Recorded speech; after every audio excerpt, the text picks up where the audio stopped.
కృష్ణా జిల్లాలోని మచిలీపట్నం నవీన్ మెట్టల్ కాలనీకి సంబంధించి కరాగ్రహారం జగనన్న లేఅవుట్ను పరిశీలించారు మాజీ మంత్రి పేర్ని నాని.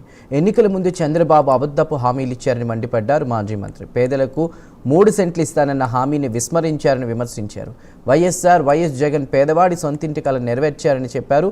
10,000 కోట్ల రూపాయలతో రాష్ట్ర వ్యాప్తంగా 31 లక్షల సొంతింటి ఆకాంక్షను నెరవేర్చిన పార్టీ వైఎస్ఆర్సీపీ అన్నారు. కూటమి ప్రభుత్వం అధికారంలోకి వచ్చిన నాటి నుంచి జగనన్న కాలనీలను నిర్వీర్యం చేస్తోందని మండిపడ్డారు పేర్ని నాని.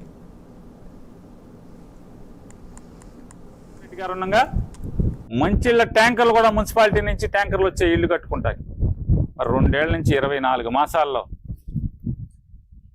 ఏ ఒక్కరు కూడా ఇల్లు కట్టుకుంటాకి గవర్నమెంట్ ప్రోత్సహించదు. సగంలో ఉన్న ఇల్లు సగంలో ఆగిపోయినాయి.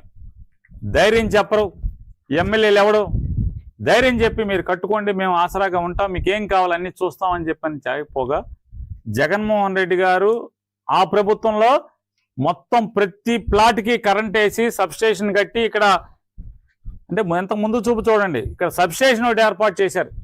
ఈ జగనన్న కాలనీ లేఅవుట్లో సబ్స్టేషన్ నిర్మాణమే కాకుండా చుట్టూ అన్ని ట్రాన్స్ఫార్మర్లు వేస్తే మా దిక్కుమాలిన ఎమ్మెల్యే గారు ఇక్కడ ఒక ఆయన ఉన్నాడు.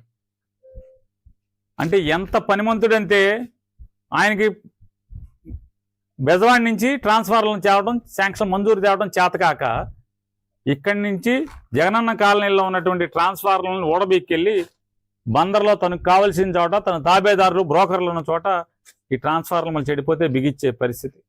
మరి జగనన్న కాలనీని పట్టించుకునేది ఎవడు? ఇక్కడ పేదోళ్ళ గురించి ఆలోచించేది ఎవడు?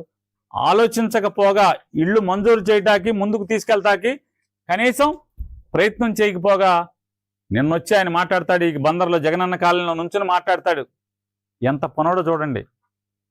ఇక్కడ ఎవరు ఇల్లు కడతలా, ఇంకా ఖాళీ స్థలాలు ఉన్నాయి అక్కడ, ఆ ఖాళీ స్థలాలు మీరు కనుక మొదలెట్టపోతే నేను శాంక్షన్ చేసేస్తా అంటాడు.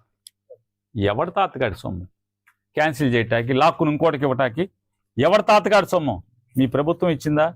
అందుకే మీలాంటి దుర్మార్గులు, మీలాంటి కీచకులు వచ్చి చెలబడతారనే చంద్రబాబు నాయుడు లేదా ఇట్లాంటి కీచక మంత్రులు దుర్మార్గమైన ఆలోచనలు వస్తారనే జగన్మోహన్ రెడ్డి గారు ముందు చూపుతోనే వీటన్నిటికీ తాళాలేసేటి పెట్టాడు. అయ్యా మంత్రి గారు, హీన బుద్ధి మానుకోండి, చిన్న బుద్ధిని పక్కన పెట్టండి, మారండి.